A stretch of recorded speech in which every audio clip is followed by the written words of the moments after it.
Hey guys, welcome to Sports Den, the podcast. I'm Jonathan. We have a recording here with Brian. Unfortunately, we lost a little bit of our recording due to some sound and technical issues, but we still got a pretty decent podcast for you guys, including a breakdown from a really happy Texans fan about Saturday's game, talking to a really sad Buffalo Bills fan. So you guys probably don't want to miss this.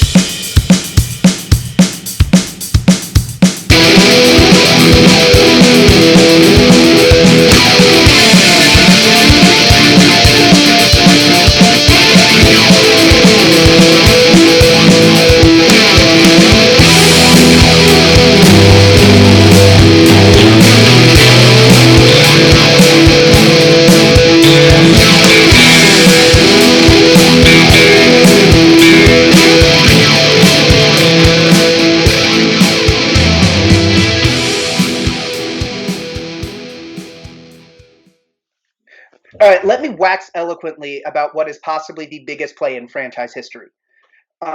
Number one, like Deshaun, even pre-snap. First off, the entire second half and end of overtime, it looked like either Deshaun called every play or he was just calling an audible at every play because he was just pointing and everyone was moving pre-snap on everything. And so two big things. First, he shouldn't have been hit to begin with because number one, that right guard deserves to be cut immediately because he oh, hey, there's a big man coming. I'm just going to step to the left instead of even trying to impede his progress at all and just lets him straight go and try to kill Deshaun. Lucky for Deshaun, which is weird to say this, but lucky for Deshaun, his tight end didn't listen when you can clearly see pre-snap Deshaun points at the corner and says he's blitzing. And you can clearly see him point at the corner and say he's blitzing, and that guy jumps up forward to get the left side linebacker, and just leaves that corner to blitz.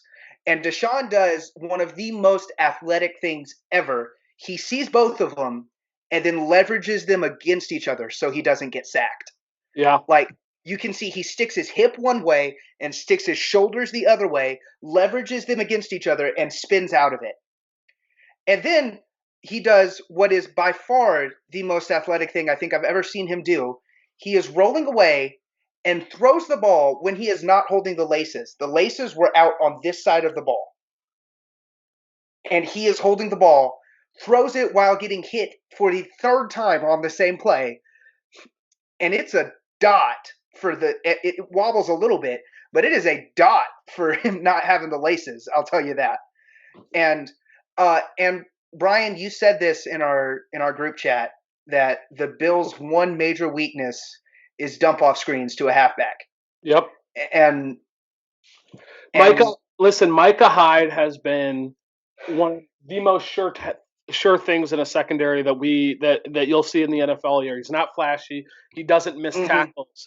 And Taiwan Jones, who's had more knee surgeries than I can count, don't know. I didn't even know he was in the NFL anymore. When they said they dumped it off to Taiwan Jones, I had no idea. I knew Carlos Hyde, I knew Duke Johnson. I had no idea Taiwan Jones was still in the league.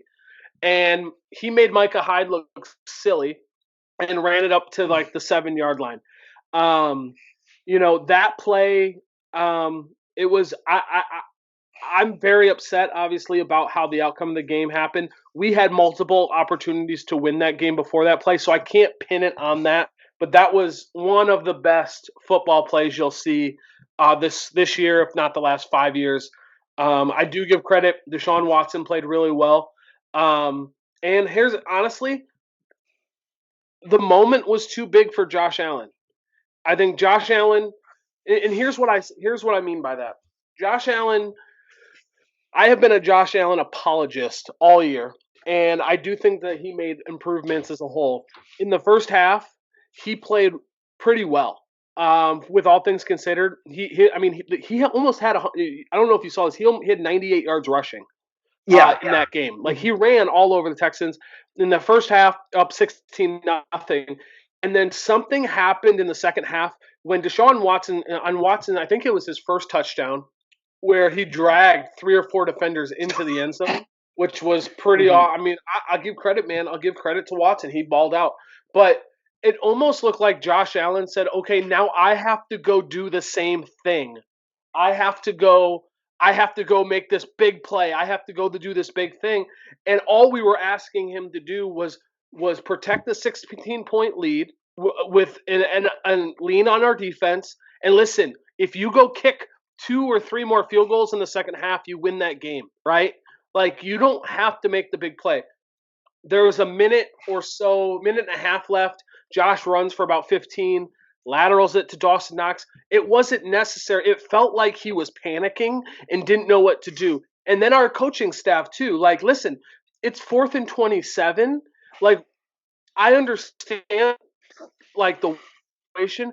I understand that Steven Hauska struggled from long distance, but what are you doing? And then our right guard decided he wanted to go completely, whatever. And then on the 4th and 27, Josh Allen now loses another 15 yards and sets Houston up in plus territory. There was just a lot of stuff that didn't make a lot of sense. Houston couldn't tackle Devin Singletary. Okay, Houston could not tackle, and I love the guy. I didn't know who he was coming out of Florida Atlantic. This guy is going to be top 10 back next year. I'm super excited about it. We stopped giving him the ball. All of a sudden, you had 2 or 3 plays where Frank Gore lost a yard. Frank Gore lost 2 yards. I love Frank. Frank's a Hall of Famer. Frank Gore should have not been in that game in those positions when we needed yards because he wasn't getting them. It was all Devin Singletary. And so there's a lot of blame to go around as a Bills fan. And I've had about a week or so to digest this. Honestly, I would have loved to see what our defense could have done against Patrick Mahomes. I would have loved to have that challenge. Now, my hopes wouldn't have not been super high to win that game, but to go to Kansas City and watch the 2 strongest arm quarterbacks in the league, man, as a football fan, I was super excited about it. Now, Watson versus Mahomes is going to be awesome. Somebody had posted on Twitter is Watson versus Mahomes, and it said, "Hey Bears fans, you having a watch party?" Like this could have been this could have been your guy, but the game sucked. The game had a lot of fun things in the first half. The game sucked as a Bills fan. Congratulations, Houston's. Like I usually talk a lot of crap, but like Deshaun Watson, I've never seen a quarterback just say, "All right, guys, put it on me. Let's go," and just get it done like that. So kudos to y'all. Let's real quick. Let's just do kind of. Can I just say one thing about your Josh Allen take there? Go ahead. I don't put a bit of that blame on Josh Allen. Okay. I don't at all. Josh Allen was balling out, and Josh Allen has always been a guy that's kind of a little loose with the football. Yeah. I put that on your offensive coordinator. When you need yards, why on earth are you putting some 7-foot tight end to go run a go route at the fullback position? It was the stupidest play calling ever. It was like, and it was essentially they ran every game or every play in the second half, basically like, hey, let's see what happens if we just let JJ get to Josh Allen in a second. Yeah. In like 2 seconds. Well, Cody Ford is a rookie from Oklahoma. He was a turnstile. JJ Watt abused him, and he was kind of been abused. Ty Nsekhe should have been in there. He was hurt. We had to start Cody Ford. I think if Ty Nsekhe starts and plays that whole game, I honestly think that right there was enough to win because Nsekhe is a good right tackle and would at least neutralize JJ a little bit better. And now this will be my last Texans take, but I think we actually might have a shot against the Chiefs. Okay. If Will Fuller is back. Yes. Will Fuller is your Tyreek Hill. Will Fuller, when Will Fuller is healthy, Will Fuller is right up there with Tyreek Hill. Yeah. As far as deep threats. As deep threats.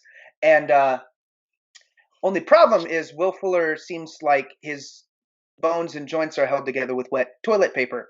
But I love Will Fuller. I just wish he was a little bit more healthy.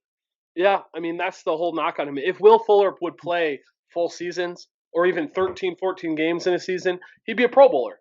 I mean, the Oh guy yeah. is very talented, has the quarterback. And here's the great part about Will Fuller. He doesn't have to be the guy. Will Fuller can No. run Will Fuller can run two routes: a go stop or a curl, a 15-yard Mm-hmm. curl or a go. That's all he has to run, and he really he takes the Texans offense from being above average to being awesome. Like Yeah. yeah, I so think the major difference, and this will be one last thing about the Texans. The major difference of what makes the Texans and the Chiefs offenses go. They're very similar to me. They have number one an elite quarterback that is great at actually putting like with a great arm and can move. Like people will always talk about how Deshaun's a mobile quarterback. No, Deshaun's arm is better than Mitch Trubisky's arm. that's Much true. less you add his legs. Yeah. Deshaun's arm is better than Sam Darnold's arm. Deshaun's arm is better than a lot of these guys that don't have anything, that don't have legs, their arms. And Patrick Mahomes has one of the most explosive arms in the league. So, but you have an elite quarterback that is good at putting the ball exactly where it needs to go. Yep. And then they've got like 5 options. Yeah. I mean, Stills is I mean, if you ask any team in the league, hey, would you like to have Kenny Stills as your number 3? Yes. Yes. 100% of the time, yes. So, yeah, I mean, dude, I think the Texans are a couple defensive pieces away from being a legit Super Bowl contender. Here, real quick, so just for the sake of time, we've got 4 games this weekend. I'm going to say a game. Give me a winner and a score. Let's just go first. We'll just Houston, Kansas City. Houston, Kansas City. I'm going to say it sounds weird, but Houston by a field goal because I think our kicker's better. Okay, that's a hot take right there. That's against. I don't know what Houston, the spread is on this game, but I'm saying Houston only because the Chiefs' defense has yet to actually be tested since they've been pretty good, and so let's see what they do against a good offense. And if Bill O'Brien can kind of put a game plan together that centers around ball control and moving the chains instead of trying to get into a shootout, I think that they have a better shot. Let's go. Wait, no. What's your call on that? Okay, I'm gonna go. You didn't give me a score. You just said by a field goal, but I'll say Kansas City 31. Houston 27. That's kind of where I think it's going to be. I think it'll be a one score game. I think it'll be a one score game. I'm not going to root against Kansas City at home in a playoff game. I just can't do it. Baltimore, Tennessee. Baltimore by 100. I mean, I love the Titans. The Titans, like, I hate the Titans actually, like, but I love that they beat the Pats. Like, that's the only time I've ever had joy in a win in them ever. And I hope they give up 800 yards and just die. Like, yeah. I feel like the ball will be thrown a grand total of 11 times between the two teams. So it might. I think Ryan Tannehill was 7 for 11 in the game against New England, something like that. Yeah, it was really ridiculous. Low number. I mean, Derrick Henry had 30 carries. Well, I mean, but when he's doing that, why on earth would you throw the ball? Like, they weren't stopping him. There's no reason. And here's the thing: the one chink in the armor in Baltimore is their run defense. That's the one chink in their armor, and I am going to say, okay, give me a score. I'm sorry. You said Baltimore by 1,000, but that's fine. We'll just say Baltimore by a lot. Yeah. No, if I actually had to guess, I'll say Baltimore by about 14, by 2 touchdowns. I think they'll win by 2 touchdowns. I think it's going to be a lot closer than that. I think because of Derrick Henry, I think Tennessee is going to hold the ball. I think the possessions are going to be limited. The weather is going to be nasty. I'm going to go Baltimore 16. Tennessee 13. Okay. And I think it's just going to be the difference is Justin Tucker. So that's fair. That's fair. Let's go to the NFC side, and we're going to go Minnesota versus San Francisco. San Francisco by, depending on how well Adam Thielen can add into what Dalvin Cook does, San Francisco by, uh, this will be a one-score game. I'll say by 6. Okay. I'm going to go with the upset. I have Minnesota. We'll go Minnesota 21, San Francisco 16. Okay. I really like Minnesota. Plus, I'm rooting for a Minnesota Green Bay NFC Championship game. But So I think Sean that Dalvin. told us we had to mention that he was the only one who believed in Minnesota, but apparently he's not. No, So I think Minnesota pulls off the upset. Being that I grew up in Wisconsin and then went to school in Minneapolis, like my entire Facebook feed's gonna be lit. If I still had Facebook, that's a good point because I got off of Facebook this week for a while, so we'll see how that goes. But anyways, so yeah, I'm gonna go. What did I say? 21-16. I think Dalvin Cook has a big day. I don't think that they're. I think that they're not going to make Kirk do too much. mhm. And yeah, I think it's going to be Minnesota. It comes down to this for me: which defense do I trust more? Yeah, And I just trust the Niners defense more. that's fair. That's my only reasoning there is I just trust the Niners defense a little more. Yeah, And but yeah, but hey, it would be great if Kirk Cousins randomly shows up in a conference championship after everyone has just destroyed him over the last 2 years. It would be great for him. I'd be happy for him. yeah, absolutely. Last one here: Green Bay and Seattle. Both of these teams, I do not totally buy. Okay. If that is fair, and you can tell me either one wins. It comes down to this: is Rodgers or Russ going to be the one that does the best? Yeah. It comes down to that. It's always a good game with Seattle and Green Bay. There's always Yeah. controversy. There's always something happening. Well, there's always controversy with Seattle. Yeah. Like there's just always like allow me to put my Texans hat back on. I'm so glad we dumped Clowney because that was a near perfect type hit. I can't believe he didn't get fined for it. Yeah, I can't believe it wasn't flagged. And he was already having a history of that type of stuff with the Texans. I'm glad we dumped him. And I'll leave that alone. But I don't know. Seattle's defense just doesn't scare me. No. Mm-mm. But neither does Green Bay's offense this year, which is weird to say. Green Bay's offense doesn't scare me, and so I think Aaron Rodgers is going to show everybody this season that he still has it. I think these next 2 games are going to be Aaron Rodgers' coming out party after mediocre seasons, going 8-8 or 7-9 the last couple seasons because of injuries. I think I got Green Bay by a lot. Okay. What do you have? Well, I'll say I have Green Bay by a little. Like Okay. again, I don't think Aaron's lost anything. I just don't think Aaron has everything you want out of a quarterback except receivers. I mean, Devontae Adams isn't bad. But that was one. Yeah. That's one dude. Jimmy Graham's been awful this year. Yeah. Bro, Aaron Jones, bro. Aaron Aaron Jones covers a multitude of sins. It's true. It's true. He's good. I had him on my fantasy team this year, and I drafted him in the 7th round, and he won me a championship. It was the dude's a baller. All right, good. Give me a score. I think I said by 6. By 6. And so I don't know that it'll be totally high scoring. So probably 13-19 maybe. Mm-hmm. Okay. Mm-hmm. I'm going to go a different direction. I think we kind of disagree on this.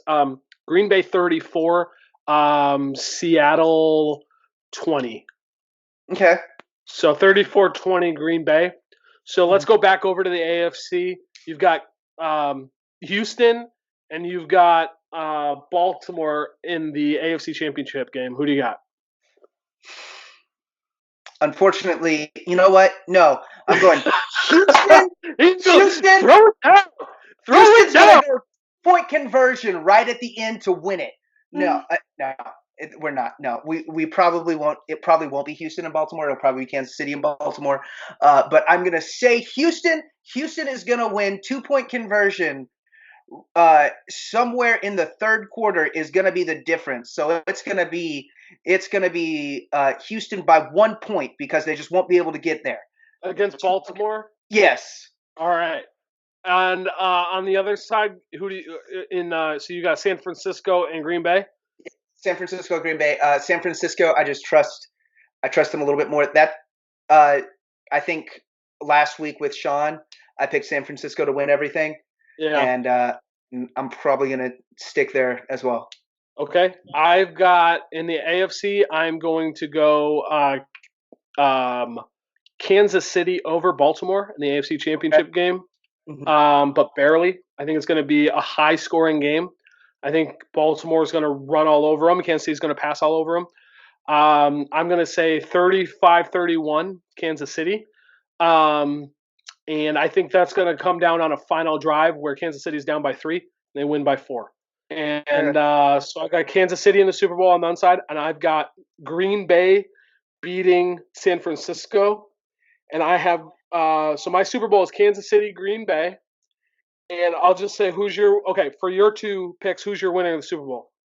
Okay, so of course I'm picking Houston to win the Super Bowl over the Niners. No, okay. So in all honesty, I still think, like I said last week, it is gonna be Baltimore and the Niners. Mm-hmm. I will be rooting for Baltimore because Lamar is by far my favorite player in the NFL to watch.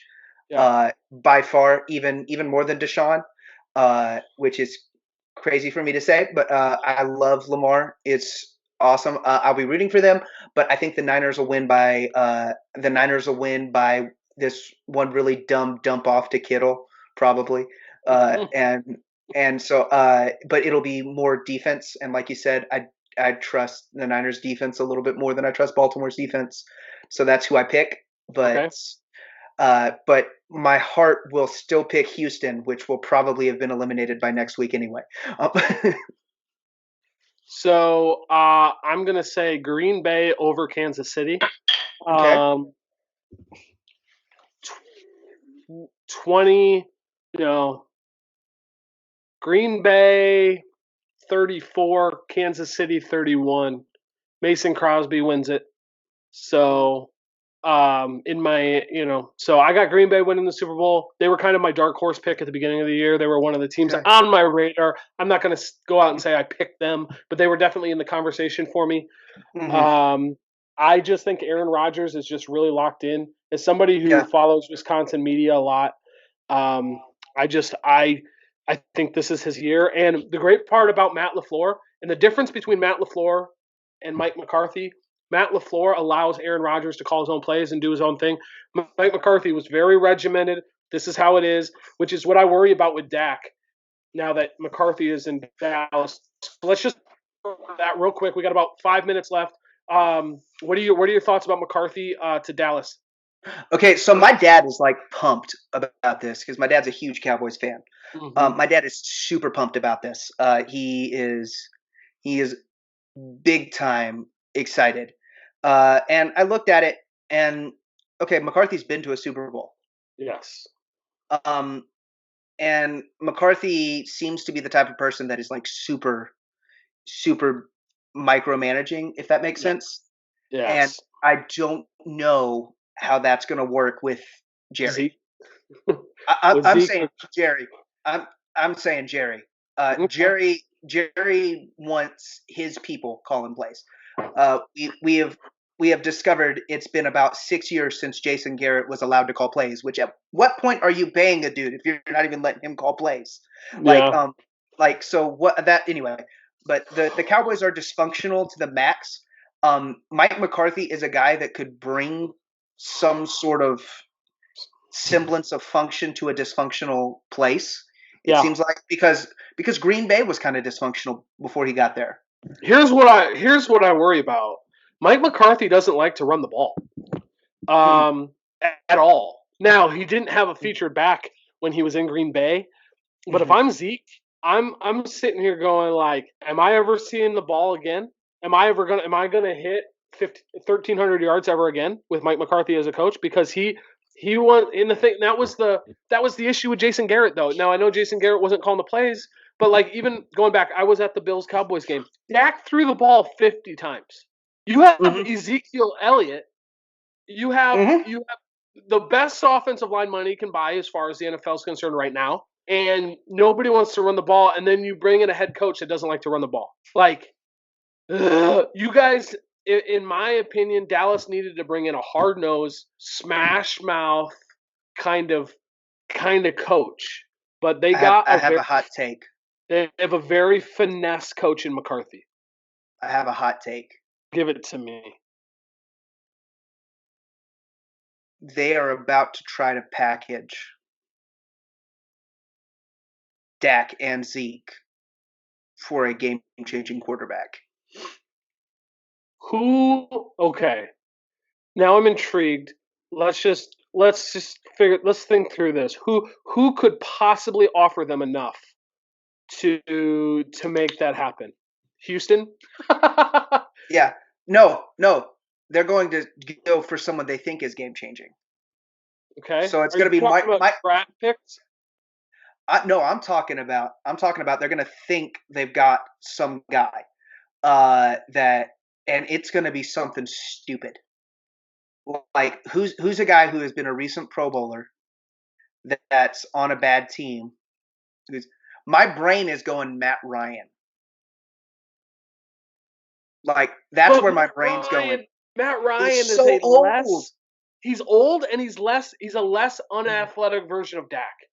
Like Like, I know, but my brain is going. That's what they're doing. They're gonna.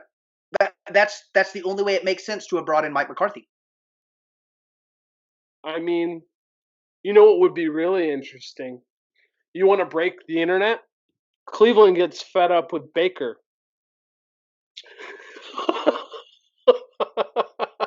and and all of a sudden Jerry goes, "Okay, Cleveland, I'll give you Dak and Zeke for Baker and a bunch of firsts."